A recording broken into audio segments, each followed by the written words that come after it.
김영숙 권사님, 내가 오면 좀 시작하지. 오지도 않았는데 시작하면 내가 안 오면 어떻게 하려고? 오면 시작하지. 뭐가 그렇게 바쁘다고. 아셨죠? 보면은 제가 안 왔는데 오고 있는데 시작하더라고. 보면. 근데 넘어지면 어떻게 하려고? 시작하는 소리 듣고 계단에 내려오다가 아이고 벌써 시작하네, 빨리 넘어가다가 넘어지면 어떻게 하려고? 책임지려고? 다리 하나 바꾸려고? 축복합니다. 현여봐, 축복한다. 이름만 보인다. 얼굴은 안 보이고. 하나님께서 오늘 우리에게 주실 말씀은 마태복음 24장 32절부터 51절까지 대독합니다. 무화과 나무의 비유를 배우라. 그 가지가 연하여 지고 잎사귀를 내면 여름이 가까운 줄을 아나니, 이와 같이 너희도 이 모든 일을 보거든 인자가 가까이 곧 문 앞에 이른 줄 알라. 내가 진실로 너희에게 말하노니 이 세대가 지나가기 전에 이 일이 다 이루리라. 천지는 없어지겠으나 내 말은 없어지지 아니하리라. 그러나 그날과 그때는 아무도 모르나니 하늘의 천사들도 아들도 모르고 오직 아버지만 아시느니라. 노아의 때와 같이 인자의 임함도 그러하리라. 홍수전에 노아가 방주에 들어가던 날까지 사람들이 먹고 마시고 장가들고 시집가고 있으면서 홍수가 나서 저희를 다 멸하기까지 깨닫지 못하였으니 인자의 임함도 이와 같으리라. 그때에 두 사람이 밭에 있음에 하나는 데려감을 당하고 하나는 버려둠을 당할 것이요, 두 여자가 매를 갈고 있음에 하나는 데려감을 당하고 하나는 버려둠을 당할 것이니라. 그러므로 깨어 있으라. 어느 날에 너희 주가 임할는지 너희가 알지 못함이니라. 너희도 아는 바니 만일 집주인이 도적이 어느 경점에 올 줄을 알았다면 깨어 있어 그 집을 뚫지 못하게 하였으리라. 이러므로 너희도 예비하고 있으라. 생각지 않은 때에 인자가 오리라. 충성되고 지혜 있는 종이 되어 주인에게 그 집사람들을 맡아 때를 따라 양식을 나눠줄 자가 누구뇨? 주인이 올 때에 그 종에 이렇게 하는 것을 보면 그 종이 복이 있으리로다. 내가 진실로 너희에게 이르노니 주인이 그 모든 소유를 저에게 맡기리라.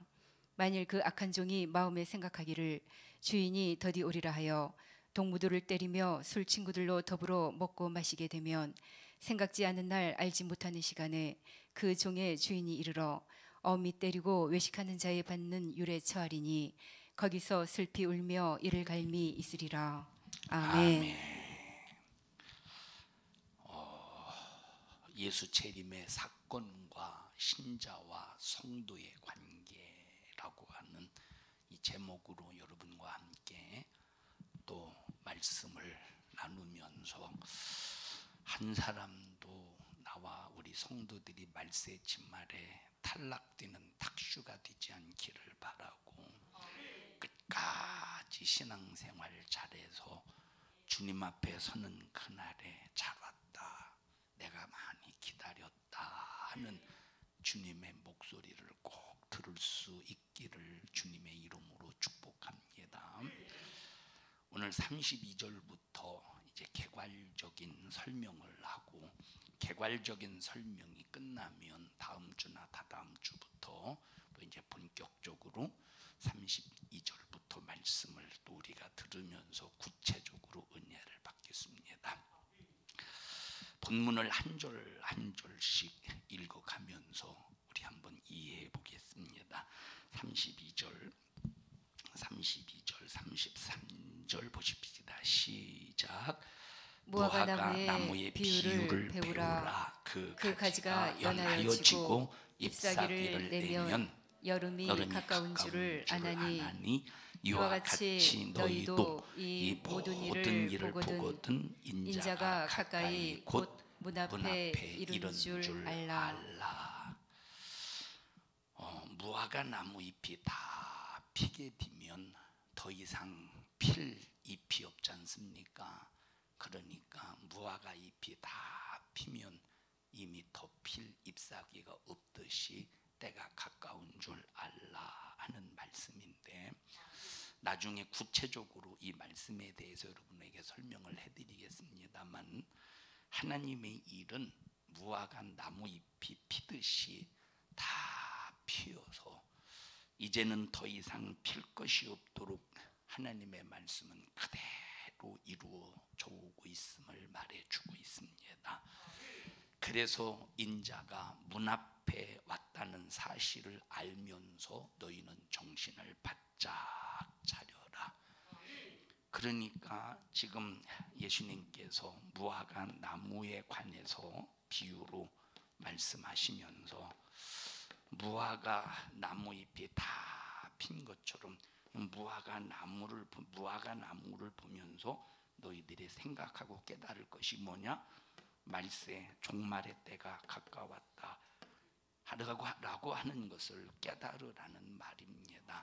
시대의 징조를 통해서 말세가 가까웠음을 깨달으면서 정신 차려라. 그래서 무화과 나무는 꽃이 없지 않습니까? 없는 것이 아니라 숨겨져서 숨겨져서 보이지 않지만 우리의 눈으로 육안으로 볼 수 없는, 꽃이 없는, 그래서 없을 무자 꽃 화자를 써서 꽃이 없는 나무, 무화과 나무다. 그래서 이 무화과 나무는 꽃이 없으니까 잎만 피면 마지막이라 이 말입니다. 그렇기 때문에 창세기에서부터 피어오르던 무화과 나무 잎이 다 피어서 이제는 더 이상 필 수 없을 만큼 이 시대는 완전하게 그 잎사귀가 다 피었다. 뭐만 남았다?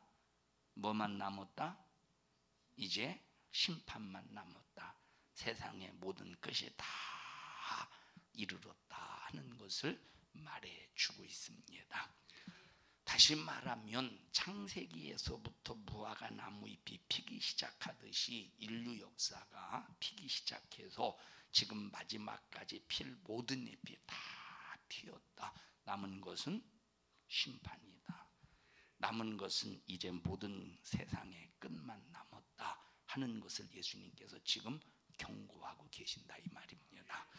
다시 말하면 예수님께서 자기가 이루실 모든 말씀을 다 이루고 있음을 말해주고 있는데 더 이상 이룰 말씀이 없다. 다 이루었기 때문에 더 이상 필 것이 없다 하는 것을 말해주고 있다 이 말입니다. 왜 그러느냐?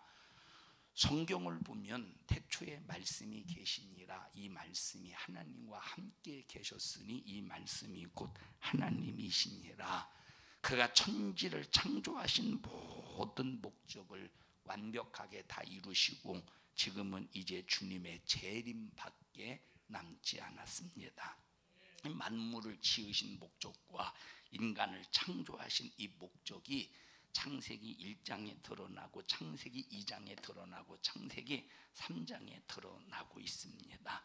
만물을 지으신 목적, 만물을 지으시고 운영하시는 이 목적이 전부 창세기 1장, 2장, 3장에 드러나고 있다 이 말입니다. 오늘 청년부 예배 시간에 말씀을 우리 청년들에게 하나님의 말씀을 전했습니다만, 자, 하나님께서 창조하신 목적이 있다고 말했어요. 하나님의 창조 목적. 하나님의 창조 목적은 자, 우리 인간으로 말미암아 영광을 받으시기 위하여. 자, 그런데 왜 이 창조를 왜 흑암에다 하셨을까? 많고 많은, 여러분, 하나님이 창조할 장소가 없어서 흑암 안에다가 창조하셨을까? 창조할 장소가 없어서 얼마든지 흑암 이외에 다른 곳에 하나님께서 얼마든지 창조를 하실 수 있는 분이잖아요. 응? 자, 그런데 왜 흑암 안에 창조하셨을까? 그래서 하나님이 우리 인간을 또 세상을 창조하시고 거기에 우리 인간을 두신 목적이 두 가지라는 사실을 우리는 분명히 알 수가 있어요. 첫째가 뭐냐? 하나님께 영광 되도록, 하나님께 영광 올려드리도록. 두 번째는 흑암에 어떤 놈이 갇혀 있어? 마귀가 갇혀 있어요. 그래서 다시 말하면 하나님을 대적한 사단이 흑암에 갇혀 있다 이 말입니다. 하나님이 천지를 창조하신 목적을 흑암에 만약에 다른 곳에 창조하셨다면 뭐 이런 목적이 없을 거예요. 없다고 해도 우리가 뭐 그러냐 하고 넘어갈 수 있지만, 흑암에 창조했다는 말은 지금 흑암 안에는 마지막 심판 때까지 영원한 결박으로 결박된 녀석이 있어. 그게 어떤 놈이야? 마귀 사단 귀신 악한 영들이 흑암 안에서 결박을 당하여 큰 날의 심판 때까지 갇혀 있다 이 말입니다. 근데 여기다가 천지를 창조하신 이유가 뭐겠어? 그것도 우리 인간을 지으실 때 마귀의 이 흑암에 갇혀 있는 마귀의 형상을 따라 지으신 것이 아니라 예수님의 모양으로 지으셨다고 말했어요. 예수님의 인격체로 지으셨다고 그랬어. 자, 예수님의 인격체, 예수님의 모양으로 흑암 안에 천지를 창조하셔서 거기에 인간을 두셨다고 할 때, 여기서 이것만 딱 읽어도 인간을 지으신 목적이 나타나지 않습니까? 그 목적이 뭐냐? 아하, 첫째는 하나님께 영광이 되게 하려고, 두 번째는 아하, 하나님이 창조하신 우리 인간을 통해서 이 마귀를, 요 사단의 역사를, 악한 영을 멸하시는 일에, 악한 일을 영원한 지옥의 불구덩이에 던지시는 일에 우리와 함께 작업을 하시려고 하는 하나님의 뜻이 들어있구나 하는 것을 깨달을 수가 있다 이 말입니다. 그래서 하나님께서 첫째, 자, 아담을 뭘로 지으셨어요? 피조물로 지으셨어. 자, 그래서 하나님이 아담을 피조물로 지으신 상태에서, 하나님이 아담을 피조물로 지으신 상태에서, 자, 이렇게 하나님께서 두 가지의 법을 주셨다고 그랬어요. 하라와 어떤 말씀? 하지 말라라고 하는 두 가지의 법을 주셨다고 그랬어. 하라, 소유해라, 다스려라, 정복해라, 생육하고 번성해라. 얼마나 쉬워, 그죠? 자, 두 번째, 하지 말라. 뭐 먹지 말라? 선악과를 먹지 말라. 피조물로서 요 두 가지만 하면 돼. 그럼 피조물로서 이 두 가지를 할 때 방해자가 있겠지. 그게 어떤 놈이? 흑암 안에 결박으로 갇혀 있는 마귀가, 이 사단이 천국에서 하나님을 도전하되 끝없이 도전하겠죠. 응? 그런데 자, 그렇다면 여기서 이 아담이 하와가 선악과를 먹지 아니, 아무리 도전해도 선악과를 먹지 않았다고 해보십시다. 그러면 이 마귀는 방해자잖아. 하나님이 만드신 피조물에 대한, 피조물이 죄를 짓게 만들려고 수작을 부리는 방해자잖아. 방해자죠. 그럼 방해자이기 때문에 방해자는 죄여 죄가 아니요, 그 죄값으로 하나님이 얼마든지 심판하실 수 있지 않겠느냐 이 말. 너 왜 내가 만든 창조의 작품을 훼손하냐? 창조의 작품을 훼손한 거 죄요 죄가 아니에요. 죄라니까. 죄라니까. 만약에 여러분들이, 자, 1,000만 원짜리 물건을 샀다고 해보십시다. 1,000만 원짜리 물건. 근데 1,000만 원짜리 물건을 샀는데 이걸 누가 훼손시켰다고 해봐. 모르는 사람이 훼손시켰다고 해보세요. 그럼 보상받겠지? 보상받을 거라 이 말이에요. 자, 그러니까 하나님이 만드신 것을 해방할 손해를 끼치고 피해를 막 끼치려고, 막 피해를 입히려고 스크래치를 내려고 하는 이 자체가 뭐냐? 죄라 이 말. 스크래치가 안 나고 파기가 안 됐어도 스크래치를 내고 상처를 내고 파기를 시키려고 하는 자체가 죄라 이 말이에요. 그럼 그렇게 하려고 하는 사단 마귀 역사 속 마귀 역사를 향해서 너 왜 내가 만든 작품을 너 훼손시키려고 해 하면서 그 죄값을 얼마든지 하나님이 물을 수 있지 않겠소. 그런데 순식간에 넘어가는 거예요. 마귀 역사가 순식간에 자 넘어갔어요. 그래서 죄를 졌어. 그래서 피조물 된 인간이 전부 죄 아래에 빠져서, 죄에 빠져서, 전부 죄에 빠져서 사망에 갇혔어. 전부 다 누구 것이 되었어? 전부 누구 것이 되었어요? 전부 마귀 것이 되었어. 마귀 것이. 마귀에게 속했다 이 말이에요. 죄를 짓는 자는 마귀에게 속하나니 전부 마귀 것이 되어서 마귀에게 속했어. 그래서 하나님께서 마귀에게 속해 있는 이런 인류를 하나님의 것으로 다시 찾아야 되지 않겠어. 하나님의 것으로 다시 찾으시려고 하나님이 누구를 선택하셨느냐? 아브라함을 선택하시고 아브라함의 아들 이삭을 통해서 또 아들 이삭을 통해서 야곱을 낳게 하시고 야곱이를 통해서 어떤 나라를 조성하셨어요? 이스라엘이라는 나라를 조성하시는 거야. 그리고 하나님께서 이스라엘이라는 나라를 조성하셔서 하나님의 백성으로 삼으신 거야. 뭐로 삼으셨어? 하나님의 백성으로 삼으셨어요. 그러면 자 보세요. 야곱 이전에 누구를 선택하신 거야? 아브라함을 선택하신 거야. 목적이 뭐겠어? 목적이 아까 두 가지 목적이라고 그랬잖아요. 목적이 뭐라고 그래서 첫째는 하나님께 영광이 되고 두 번째는 마귀를 영원히 멸하시는 일에 사용하시려고. 자, 피조물로 만드셨을 때 이 목적을 이루셨어요? 못 이루셨어요? 못 이뤘지. 왜 못 이뤘지? 왜 못 이뤘지? 왜 못 이뤘어요? 왜 못 이뤘어? 마귀에게 졌으니까, 마귀에게 패배했으니까, 죄를 졌기 때문에 못 이뤘다 이 말이에요. 그래서 하나님께서 야, 피조물로서는 기대할 수가 없다. 기대할 수 없지. 이미 피조물은 마귀에 의해서 꾀임에 빠져서 의욕을 당하고 유혹을 당하고 미혹을 당해서 죄를 범해서 이미 피조물로서는 기대할 수가 없어. 그래서 하나님은 아브라함을 통해서 기대해가면서 아브라함을 통해서 자, 마귀에게 빼앗긴 모든 인간을 하나님이 찾으시려고 아브라함을 선택하시는 거야. 그래서 하나님은 야곱이를 통해서 이스라엘 나라를 조성하시고 출애굽기 19장에 이스라엘 백성들에게 약속을 하시잖아요. 출애굽기 약속하시죠? 무슨 약속하십니까? 너희들이 내가 너에게 준 약속의 말씀을 잘 지켜 행하면 지키래 불순종하래 지키라 이 말. 어떤 걸 지키래? 하나님이신 약속, 하나님이신 이 말씀을 잘 지키면 너희들은 어떤 나라가 된다고?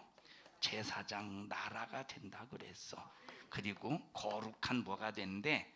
거룩한 백성이 된대. 그럼 제사장 나라라고 할 때 여러분에게 목요 성경 공부할 때 말씀을 드렸습니다만 제사장 나라라고 할 때 제사장이라고 하는 뜻은 자, 폰티펙스라고 하는 이제 이 원어인데 바로 교량 역할을 하다라고 하는 뜻을 가지고 있다고 말했어요. 교량 역할. 그래서 제사장은 짐승을 잡을 때 죄인과 하나님과 관계를 이어주는 교량자라 이 말이에요. 근데 이게 제사장 나라라고 할 때는 이스라엘 나라가 자, 지금 하나님의 것인데 전부 세상 모든 민족이 하나님의 것이라고 그랬잖아요. 그런데 마귀에게 빼앗겨서 자, 마귀 것이 된 이방 사람들, 마귀에게 빼앗기 마귀 것이 된 이방 사람들. 그래서 이방 사람들과 하나님 사이에 이스라엘 너희들이 제사장 나라로서 교량 역할을 해서 하나님 것인데 마귀에게 빼앗긴 이런 이방 나라들을 전부 하나님께로 돌아올 수 있게 해. 그럼 이스라엘 백성을 통해서 이방 나라가 하나님께로 돌아올 수 있게 하는 방법이 뭐겠어요? 이스라엘 백성을 통해서 이방 나라가 하나님께로 돌아올 수 있게 하는 방법이 뭐야? 아니 여보시오, 출애굽기 19장을 봐봐요. 어떻게 하면 이스라엘 백성들을 통해서 이방 나라 하나님께로 돌아와? 언약을 지키면 되는 거야. 하나님의 약속을 지키면 되는 거야. 하나님의 말씀을 지키면 하나님께서 이스라엘 백성을 통해서 끝까지 제사장 나라로서 붙잡으시고 끝까지 거룩한 백성으로서 지켜주신다는 거야. 그렇게 해서 너희들을 통하여 인류 끝까지 너희들을 통해서 이방 나라가 하나님께로 돌아올 수 있는 도구로 사용하신다는 거예요. 자, 그래서 이렇게 이제 아브라함의 후손을 통해서, 아브라함의 믿음을 통해서 이스라엘 나라를 조성하시고, 이스라엘을 통해서 하나님께 영광이 되고 마귀를 멸해서 하나님의 것을 되찾아 오시겠다고 하는 뜻을, 자, 피조물에서 아브라함에게로 바뀌셨죠.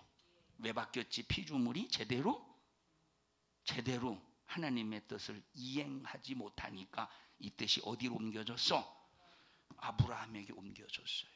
그럼 아브라함이 하나님의 이 뜻을 가지고 약속 하나님 말씀 잘 지키고 하나님 말씀 순종 잘 해서 끝까지 제사장 나라로서 하나님의 거룩한 백성으로 지켜주셨을까? 아브라함이 잘해서, 아브라함의 후손 이스라엘 백성들이 잘했어 못했어요? 못했다 이 말이에요. 그냥 못하니까, 자, 그러니까 못하니까 어떻게 합니까? 자, 피조물에게 기대했는데 안 됐어. 그래서 이 기대를 저버리고, 피조물에 대한 기대를 저버리고 아브라함을 선택하셔서 이스라엘 나라를 통해서 하나님은 기대하시는 거야.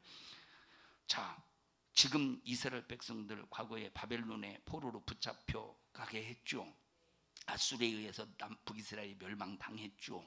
자, 그럼 이렇듯이 이 사람들을 아수르에 멸망시키고 블레셋 뭡니까? 바벨론에 의해서 포로로 붙잡혀 가게 하려고 이스라엘 나라를 조성했습니까? 아니라 이 말이에요. 너희들이 하나님의 약속 잘 지키고 거룩 제사장이 사명 감당하면 근데 끝까지 거룩한 백성으로서 내가 책임져 줄게. 그래서 만약에 지금 이스라엘이라는 나라가 출애굽기 19장에서 약속하신 그 말씀대로 사명을 잘 뜻을 감당했다면 아마 지금 이스라엘을 통해서 전 세계가 예수 복음이 확산되었을 것이다 이 말이에요. 근데 그렇게 됐어요? 안 됐어요? 안 됐지. 왜 안 됐지? 왜 안 됐어요? 왜 안 됐느냐? 자, 이스라엘에게 기대했던, 그래서 약속을 말씀을 주셨는데 기대했던 모든 기대를, 이것들이 약속을 깼어. 일방적으로 불순종함으로 이스라엘에게 기대했던 그 모든 기대를 하나님 앞에 박살나버렸다 이 말이에요. 그래서 지금 세 번째, 이 기대를 어디로 옮겼습니까? 이 기대를 하나님의 자녀들에게 옮긴 거야. 다시 말하면, 자, 이 기대를 이방인들에게 옮긴 거야. 이방인들을, 자, 아브라함을 통해서 이스라엘 나라를 하나님의 백성으로 조성하셨다고 그랬어요.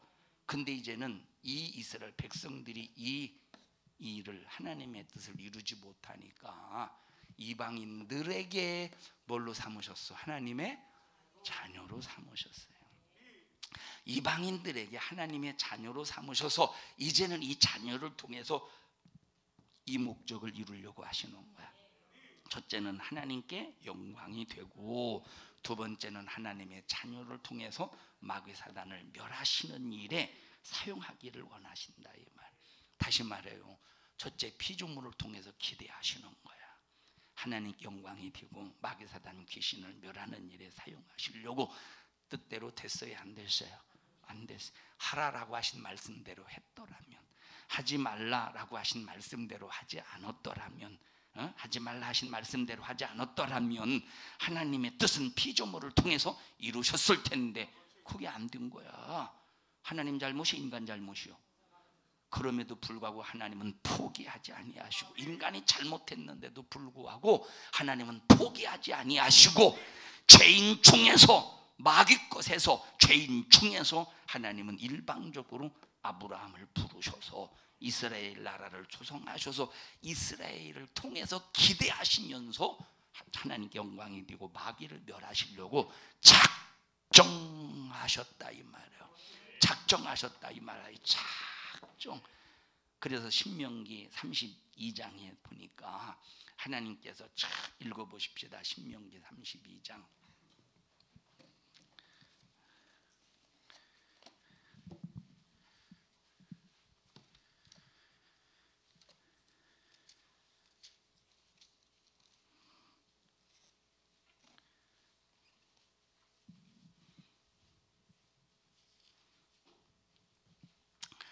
10절부터 보십시다. 10절 시작.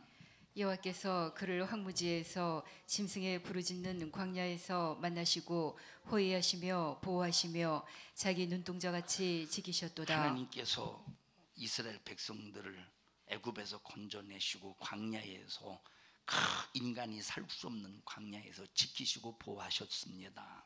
그 다음에 눈동자 같이 지키셨다는 겁니다. 그 다음에 11절 시작.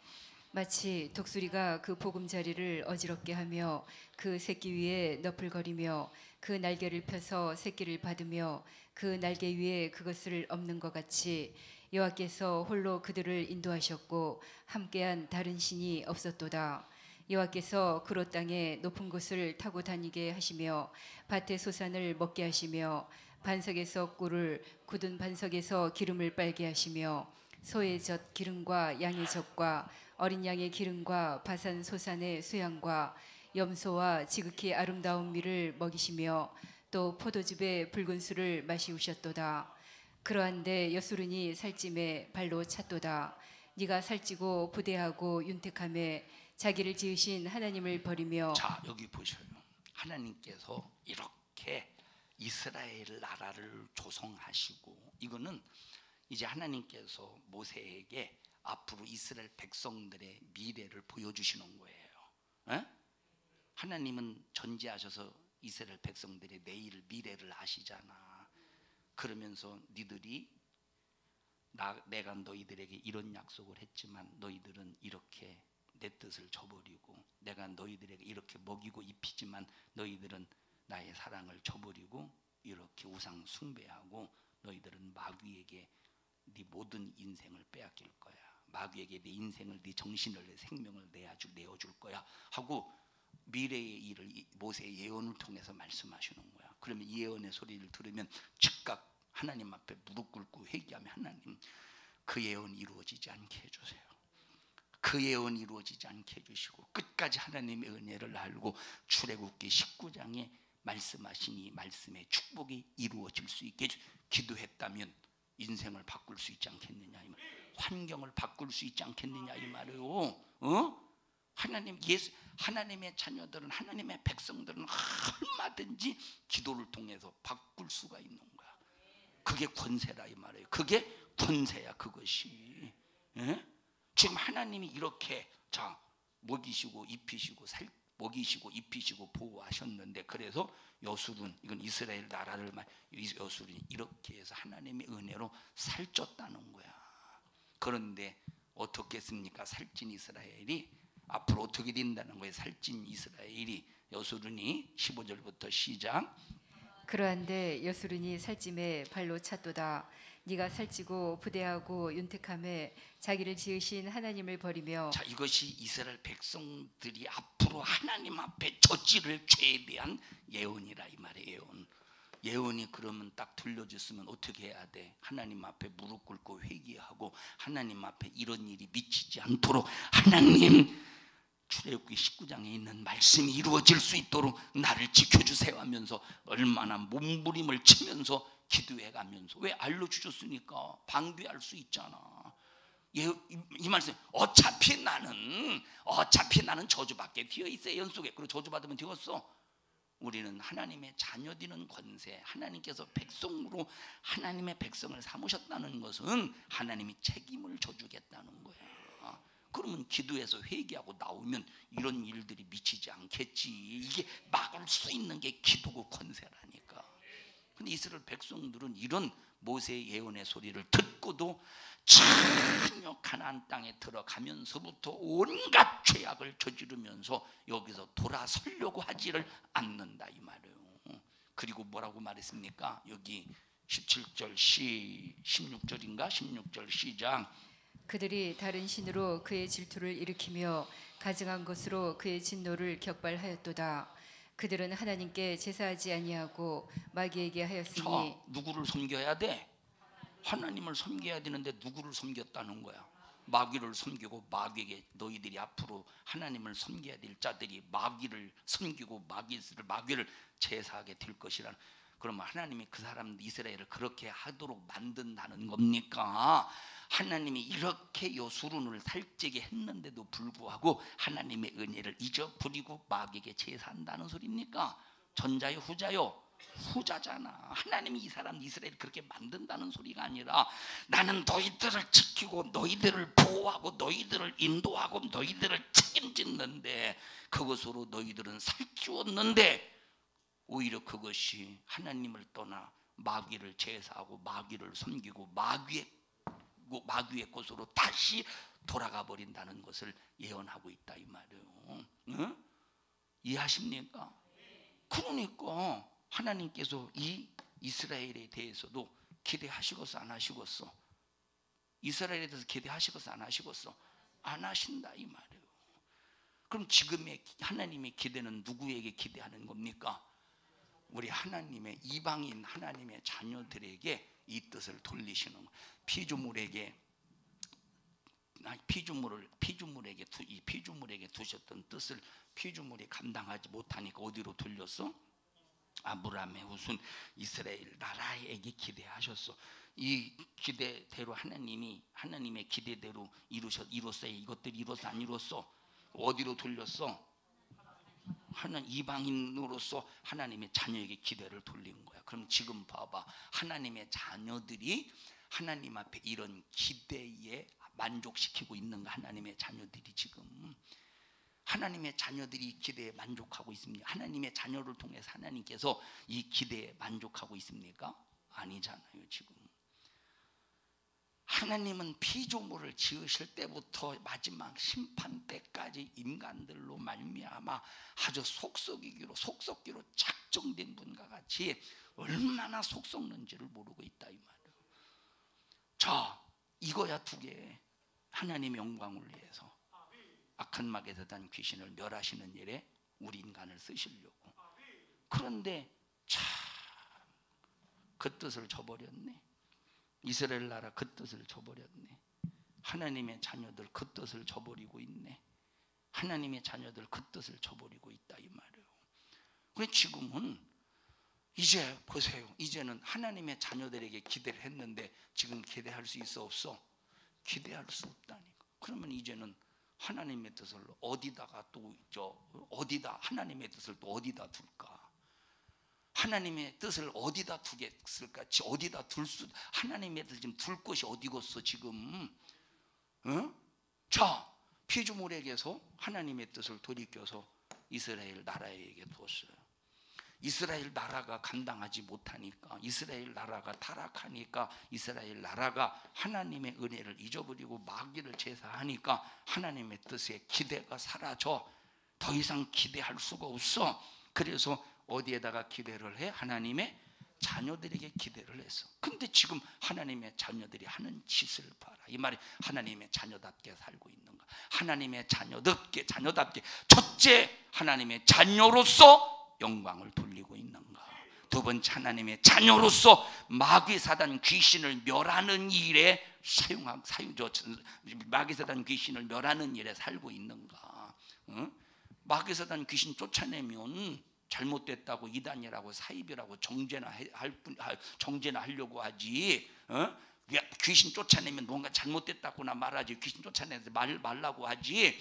그러니 지금 하나님의 뜻을 자녀들에게 지금 두신 상태 속에서 지금은 더 이상 어디다가 하나님의 하나님의 뜻을 어디다가 지금 옮길 수 있겠느냐니까. 어디다 옮기겠어? 옮길 때 있어 없어? 하나님의 뜻을 어디다 둘 때 있어 없어요? 없다니까. 지금은 피조물일 때는 이스라엘 나라에게라도 두지.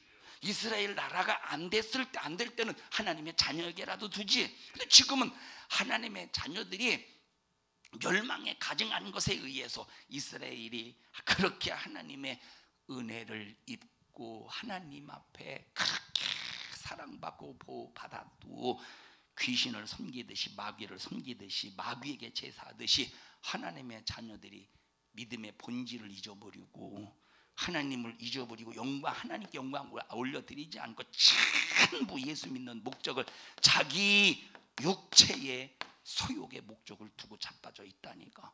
그리고 마귀사단 귀신을 쫓아내라고, 마귀사단 귀신을 멸하라고 막 아무리 성경을 통해서 내 이름으로 귀신을 쫓아내라 말씀하셔도 오히려 귀신을 쫓아내는 사람을 정죄하고 이단이라고 사입이라고 잘못됐다고 이단으로 몰아세우는 이런 시대 속에 이제 하나님의 뜻을 어디다 옮기겠어? 이제 하나님의 뜻을 어디다 두겠어? 둘 데 있어요, 없어요?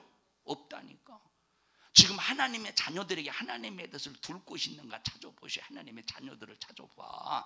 하나님의 자녀들을 찾아서 과연 이 자녀에게 하나님께 영광이 비는가? 이 자녀가 이 자녀를 통해서 마귀사단 귀신을 멸하는 일에 하나님께서 쓰실 만한가? 예수 믿는 사람들을 보라니까.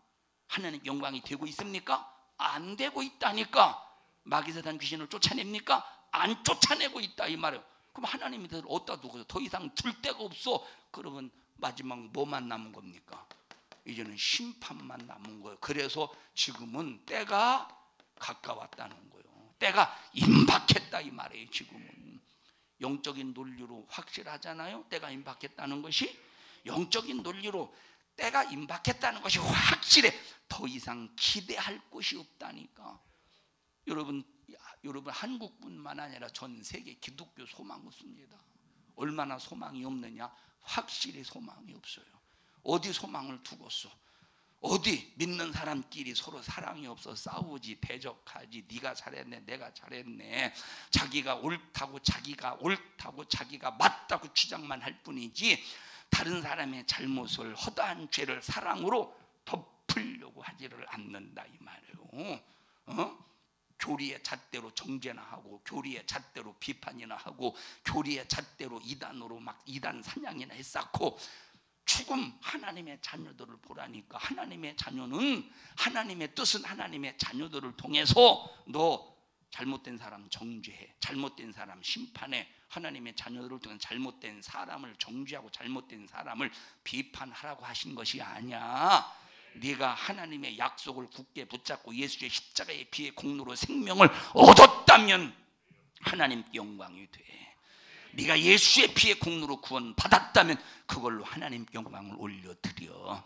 그리고 사람과 사람, 혈과 육으로 싸우지 말고 마귀와 싸워서 마귀를 정죄하고 마귀를 영원한 지옥의 불구덩이에 던져버리는 일에 네가 하나님의 의의 병기로 성령의 역사심으로 쓰임받아.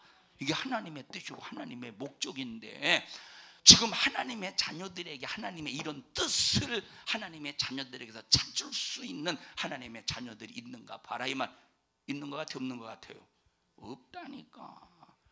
전부 욕하고 비판하고 시기하고 질투하고 전부 자기 이름이 교회에서 자기 이름을 내세우려고 하고 자기를 주장하려고 하고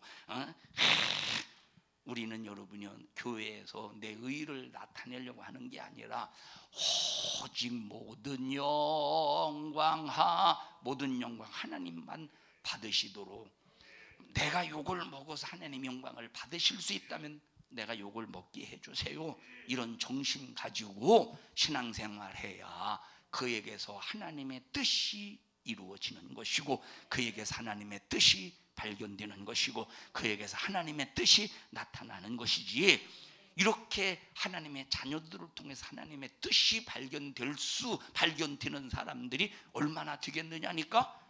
별로 없다 이 말이에요. 진짜 별로 없어. 그래서 지금 여기 32절에 있는 말씀처럼 무화과 나무의 비유를 배우라.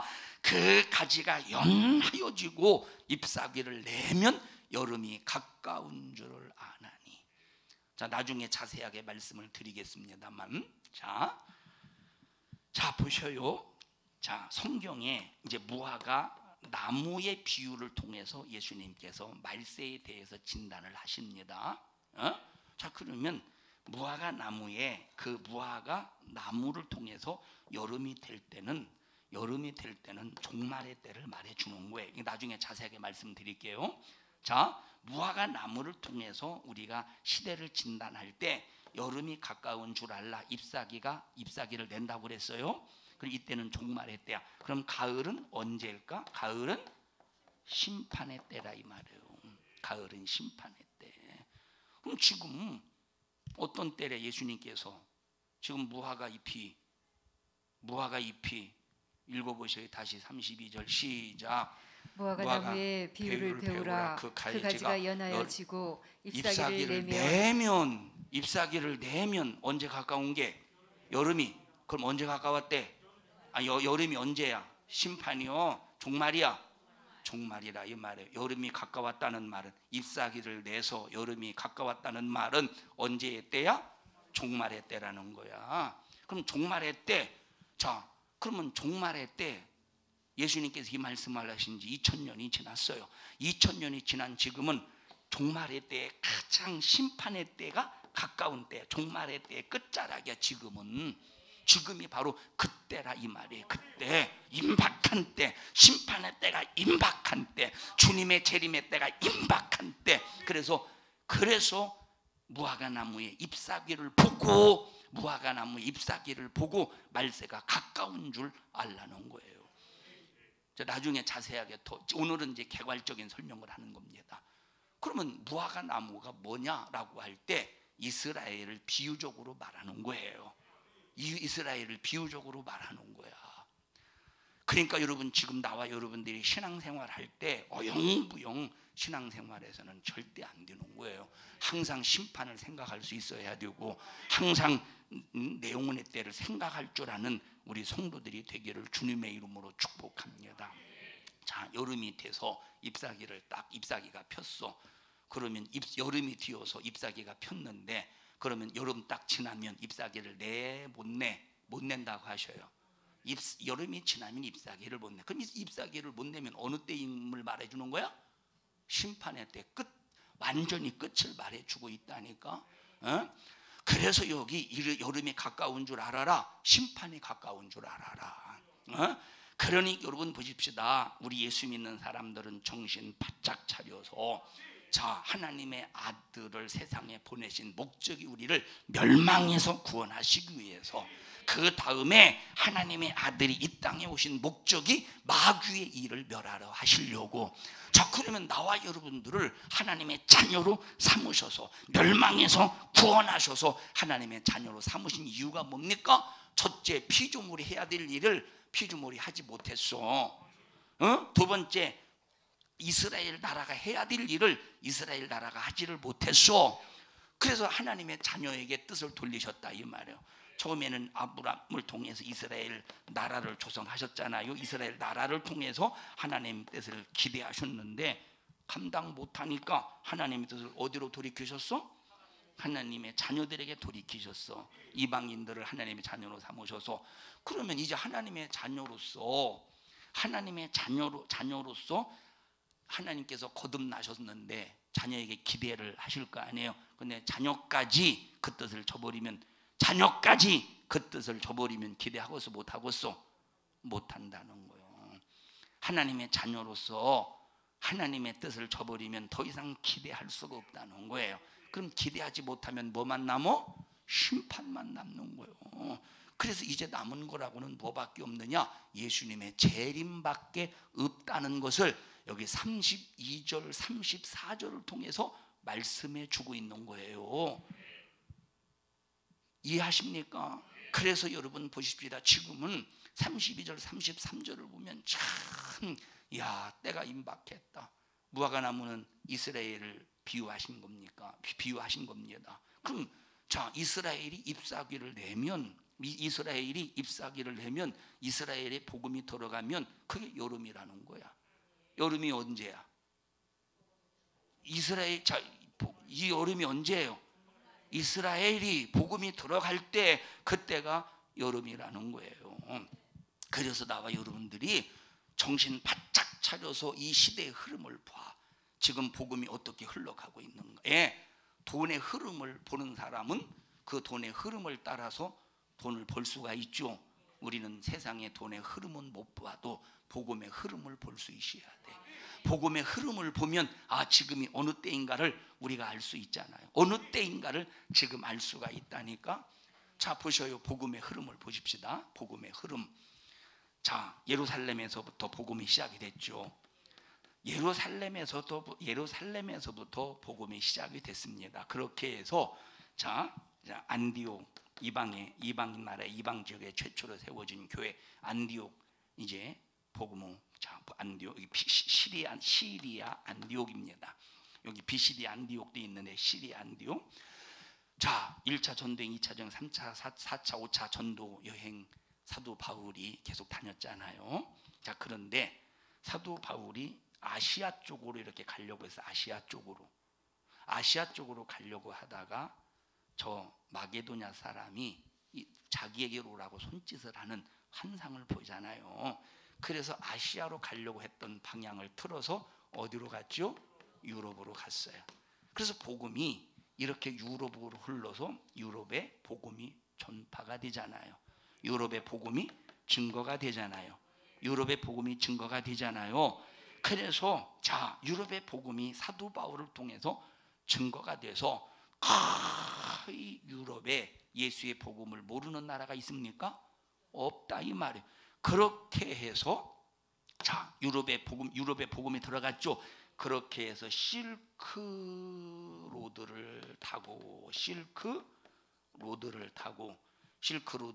이렇게 실크로드가 있어요. 하여튼간 있다고 생각해. 그냥 뭔지는 모르겠지만 실크로드구나. 그냥 길이구나. 뭘 통해서? 실크로드라는 요 길을 통해서 복음이 요 유럽의 복음이 증거될 때 러시아도 같이 복음이 증거되잖아요. 자 그러면서 실크로드를 타고 중국의 복음이 증거가 돼요. 그래서 우리나라보다 500년, 자 일본도 마찬가지로 우리나라보다 훨씬 몇백 년 전에 중국이 복음이 들어갔었고 실크로드를 타고 이렇게 복음이 중국을 통해서 대한민국까지. 그래서 보세요.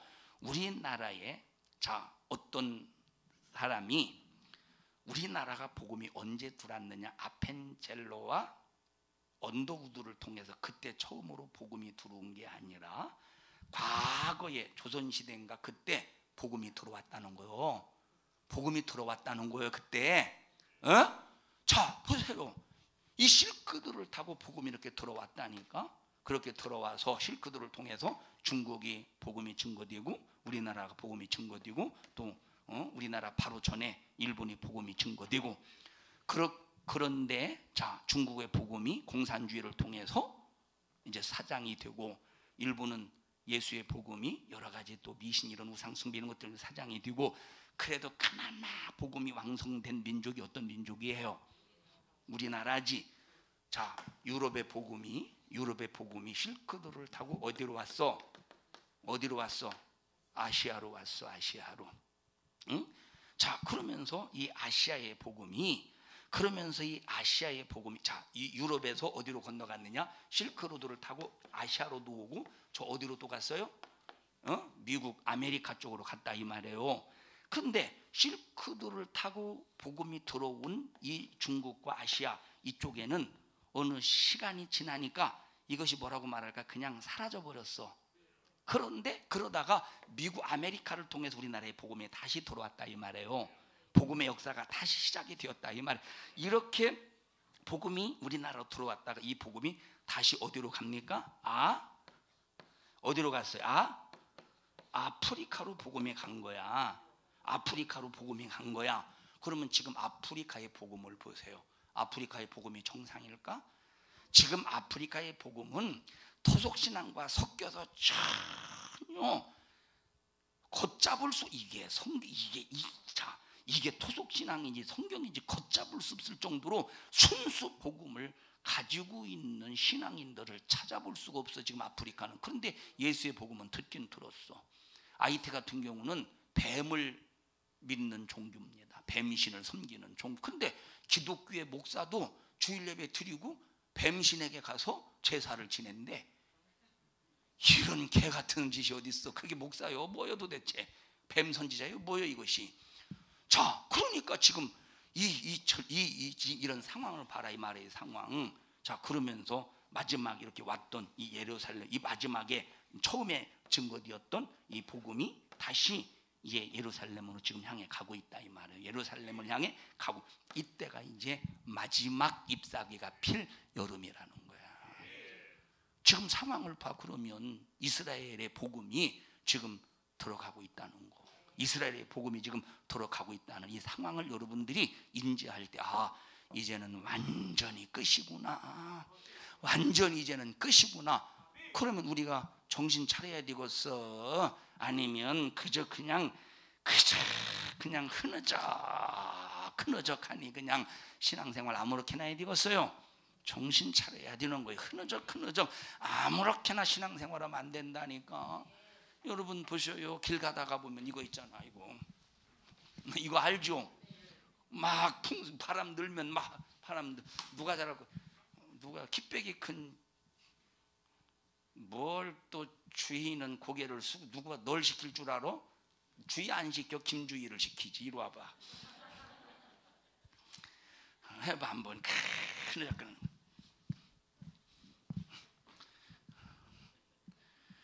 액션 켜.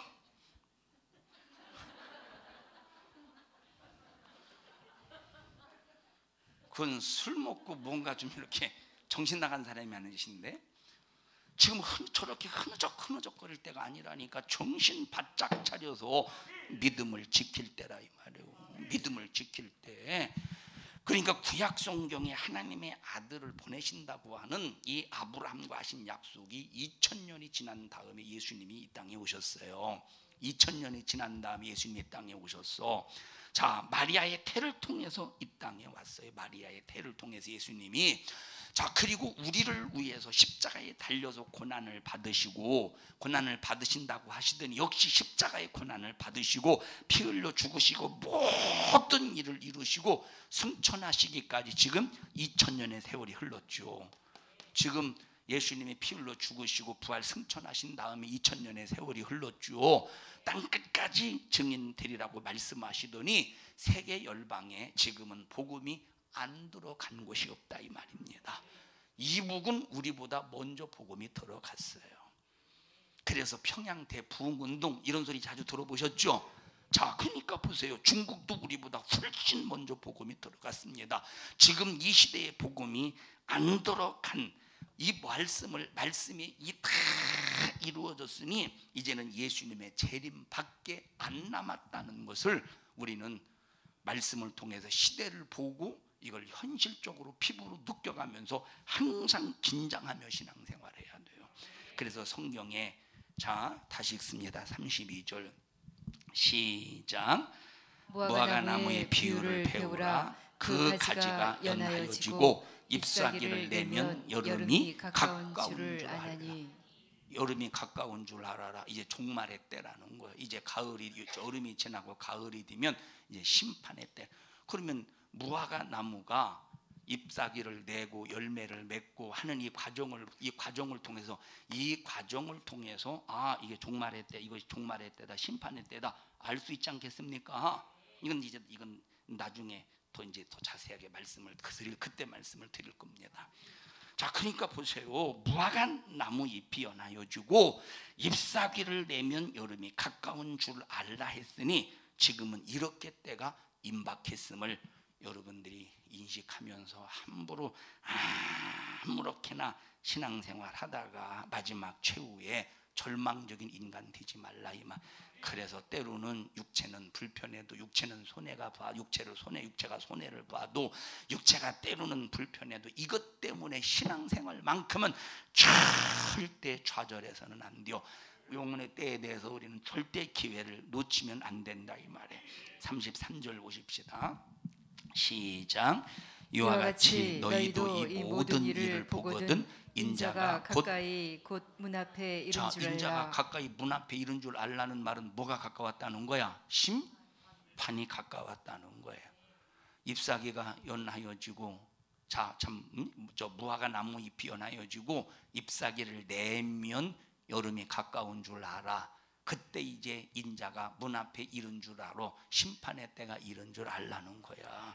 지금 이제 심판의 때가 이르렀음을 우리는 분명히 알 수 있는 것이 뭐냐? 이제 잎사귀가 다 끝을 맺는 가을의 때가 오고 있다 이 말이에요. 그때가 언제야? 이스라엘에게 복음이 들어갈 때. 심각한 때죠. 그래서 지금 보세요. 이스라엘에게 복음이 들어가면 들어갈수록 세상은 점점점 타락해질 것이고, 이스라엘에게 복음이 들어가면 들어갈수록 사랑은 점점점 식어질 것이고, 예루살렘에 복음이 들어가면 들어갈수록 불법은, 세상의 불법은 성행해질 것이고, 이스라엘의 복음이 들어가면 들어갈수록 교회는 멸망에 가증한 것이 거룩한 곳에, 멸망에 가증한 것이 거룩한 하나님의 성전을 짓밟을 때가, 이 짓밟는 일들이 많아진다 이 말이에요. 다 같이 예루살렘에 복음이 들어가면 들어갈수록 여름이 가까운 줄 알아라. 잎이 무성할 때 인자가 문 앞에 이른 줄 알아라. 이제 그래서 보세요. 이렇게 잎사귀가 무성할 때, 예루살렘에 복음이 들어갈 때 이 교회는 세상에 멸망에 가증한 것에 의해서 짓밟혀 버린다 이 말이에요. 오늘날 교회 보셔요. 오늘날 교회가 순수하게, 말씀에 의지해서 우상 숭배 배척하고 미신 배척하고 오직 하나님만을 겨냥해서 하나님만을 섬기는 교회가 얼마나 되겠는가? 미신에 섞여 있잖아 교회가요. 미신의 교회가 미신에 섞여 있다니까. 미신에 섞여 있다니까. 교회가 미신에 섞여 있다 이 말이에요. 교회가 우상 숭배와 결탁. 여러분 얼마 전에 통합 측에서 저 총회에서 결의했죠. 뭘 결의했느냐? 자기들은 NCCK와 WCC를 탈퇴할 수가 없다. 이걸 끝까지 자기 자신들은, 자기 교단은 NCCK와 WCC를 끝까지 가입한다. 지금 우리 끝까지 가입한다. 얼마 전에 결의했죠. 다시 한번 결의했어요. 다시 결의했다니까. 그럼 WCC의 정체가 알잖아. 우리는 들어서 이건 배교 집단입니다. 이거 완전히 WCC, NCCK는 배교 집단이라니까. 이건 종교다원주의라고 하는 것은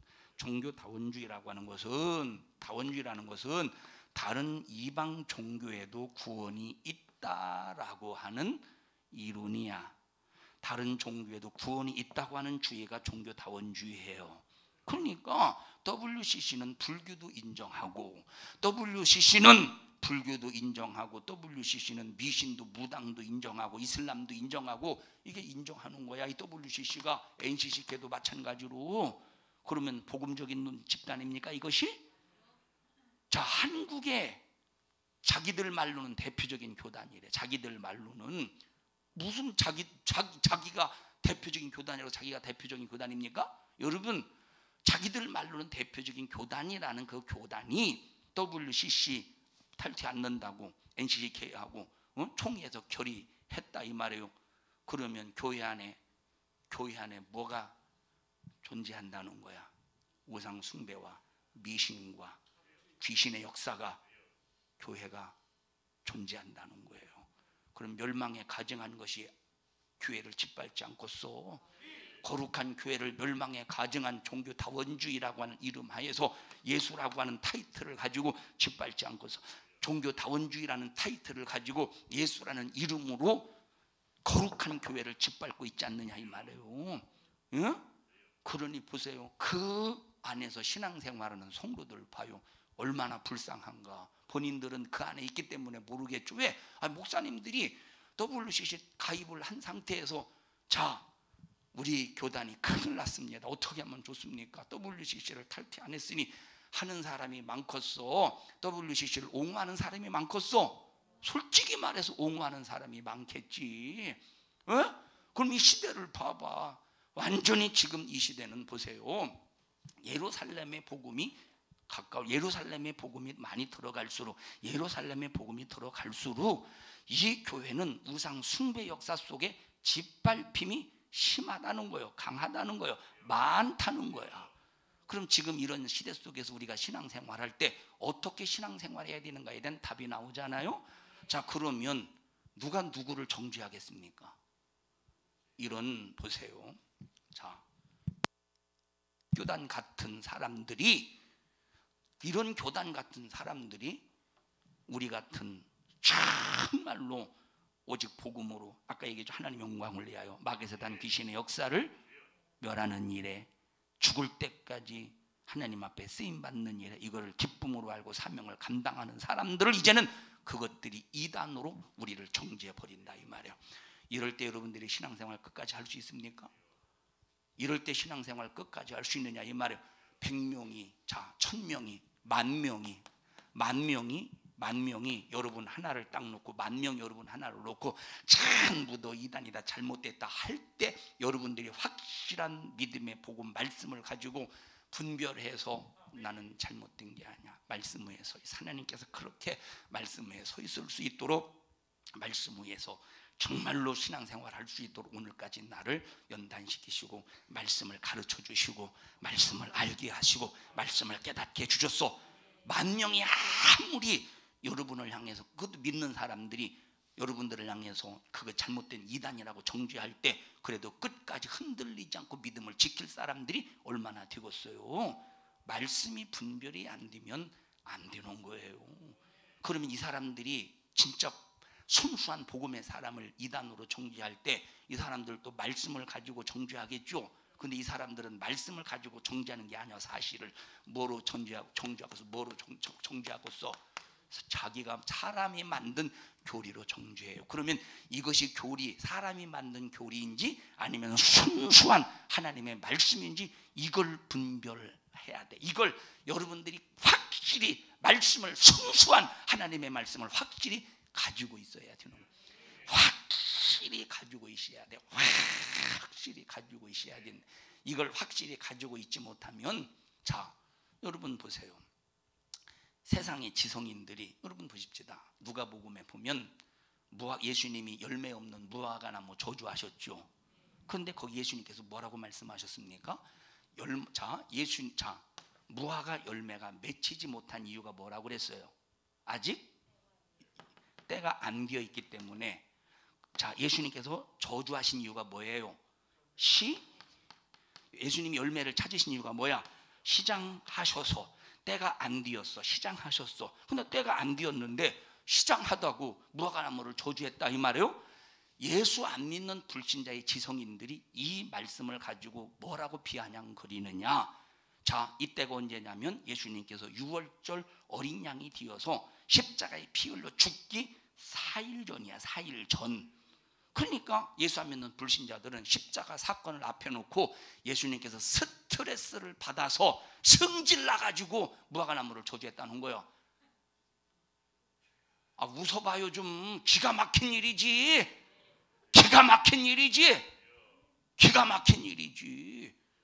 이게 참, 이게 기가 막힌 일이죠. 이 기가 막힌 일이라니까. 여러분, 예수님이 스트레스 받아서 무화과나무를 저주한 겁니까? 절대 아니라 이 말이에요. 예, 이스라엘 나라의 무화과나무는, 어떤 나라의 무화과나무? 이스라엘 나라의 무화과나무는 여름 동안 5번의 열매를 맺어요.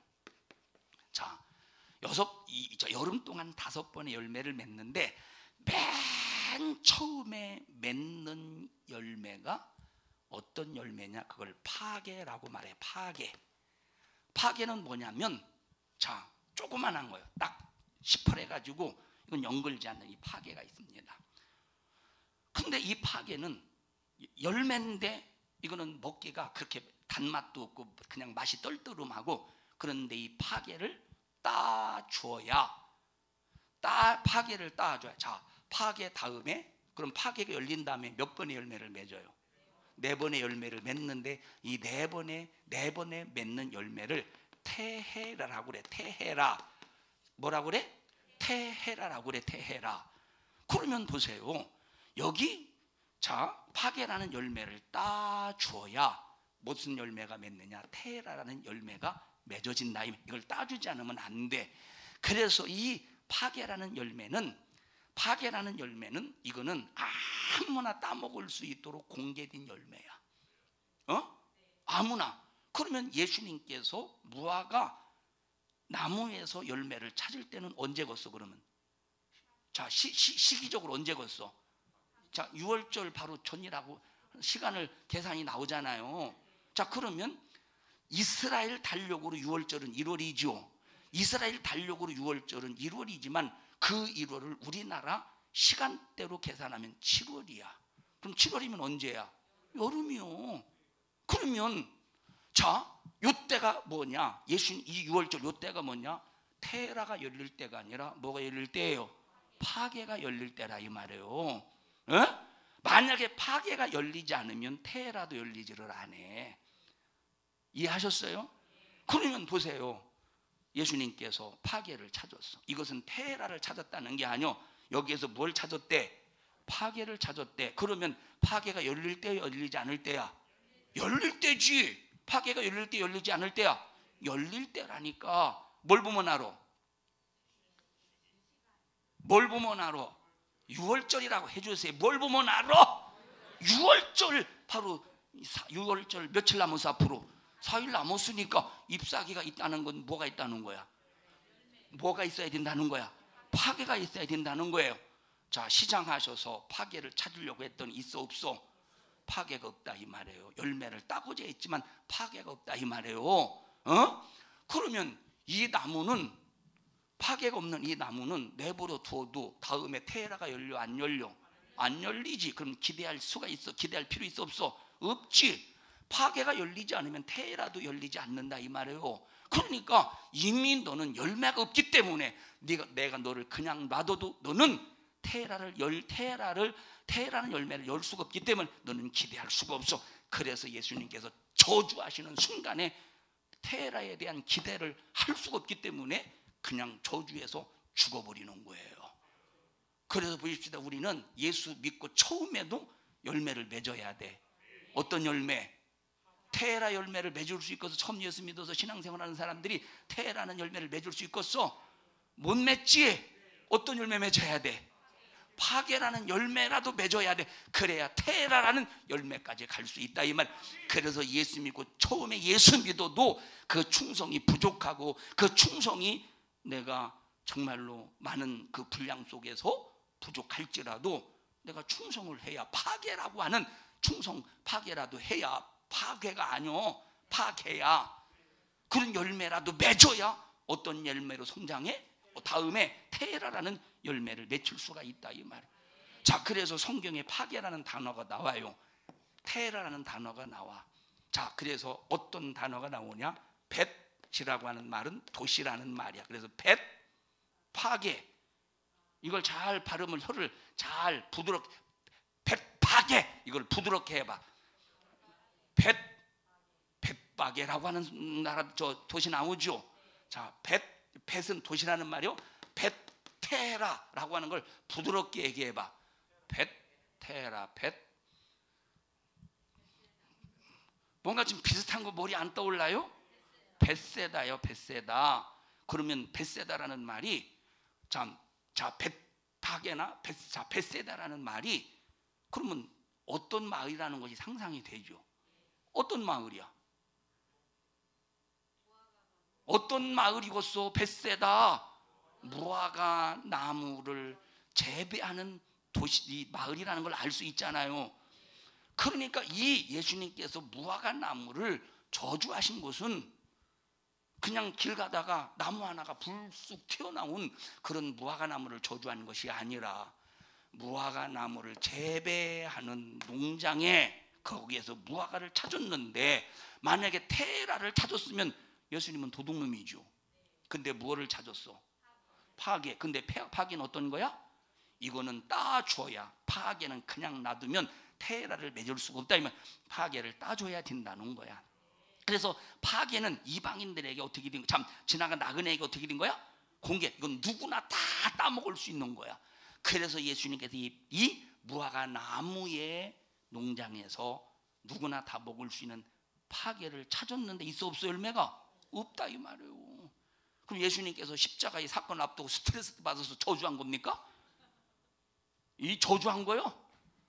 그냥 이 성경을 이렇게 난도질할 때 만약에 성경을 여러분들이 그렇듯이 여러분들이 이해한다면 말세치 마라 이렇게 성경을 알고 있는 사람들이 신앙생활 잘하겠어? 마지막 끝까지 견디겠어? 절대 못되지. 안 되지. 절대 안 되지. 그래서 우리는 이 마지막 말세치 말에 나중에 무화과나무에 대해서 더 정확하게 좀 깊이 있게 다룰 때 말씀드릴게. 지금 개괄적으로 설명하는 거예요. 재밌죠? 재미만 있으면 뭐요? 신앙생활을 잘해야지. 옆 사람에게 얘기하시오. 재미만 있으면 뭐요? 신앙생활 잘해야지. 난 우리 성도들이 사투리 써서 난 너무 좋아. 우린 저 충청도 사투리를. 여러분 생활하다 보면 여러분도 모르게 했디야 막 그런 얘기는 안 해요? 아, 이건 복음이 아니라 얘기 안 하는구나. 하지 마세요. 자, 보셔요. 그러니까 우리가 이 말세지 말의 무화과 나무를 보고도 이 말세지 말의 현상을 통해서 우리 신앙생활을 진단하고 때를 진단할 수가 있다는 거야. 그러면 지금 우리가 맺어야 될 열매는 어떤 열매를 맺어야 되겠어? 어떤 열매를? 파괴 열매를 맺어야 되어서 테라의 열매를 맺어야. 지금 예수 믿는 사람의 열매는 반드시 테라의 열매를 맺어야 될 때라 이 말이에요. 그러면 과연 테라라는 열매를 맺고 있냐? 맺지 못하면 예수님이 문 앞에 이르렀다고 그랬어요. 어떻게 되겠어? 영원한 심판으로 절망받지 않고, 영원한 심판을 받아서 절망적이지 않겠습니까? 그래서 우리는 신앙생활 지금 기분 나쁘네, 좋네, 뭐 어쩌네, 내가 누구보다 앞서야 되네, 이런 세상적인 육신적인 시기 질투 속에서 신앙생활하지 말고 오직 나와 하나님과 관계 속에서 1대1의 관계 속에서 방해되는 모든 것들을 이겨내고 믿음을 지켜내는 신앙생활이 되어야지. 어쩌면 그렇게 하나님과 나와 1대1의 관계가 아니라 거기에 꼭 다른 사람이 끼어서 다른 사람을 끼워놓고 그 사람과의 경쟁 심리, 그 사람과의 어떤 무언가 막 시기 질투 속에서 신앙생활 하려고 하냐 이 말. 이 사람 테라라는 열매를 맺을 수 있겠어? 안 된다니까. 지금 파괴라는 열매도 맺는다면 이미 때는 늦었다고 해도 과언이 아닐 정도로 심각한 말세치 말이라 이 말이에요.